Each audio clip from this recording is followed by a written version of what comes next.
So for this pattern you need to cast stitches in odd numbers. Here for sample I have casted 11 stitches and one row purl from the back side or wrong side.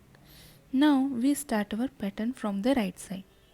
For that knit 1 stitch, then yarn in front, purl 1, then again yarn in back, knit 1, then again yarn in front, purl 1. Now we will continue this until the end of the row, but make sure your last stitch will be knit 1. Now we are on our wrong side. Now again we will do the same thing. Start with knit 1. Now purl 1.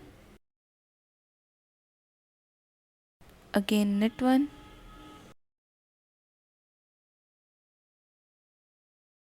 Now purl 1. And repeat it until the end of the row.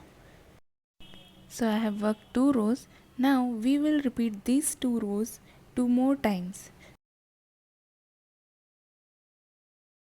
So I have finished my 6 rows in moss stitch and my pattern is looking like this.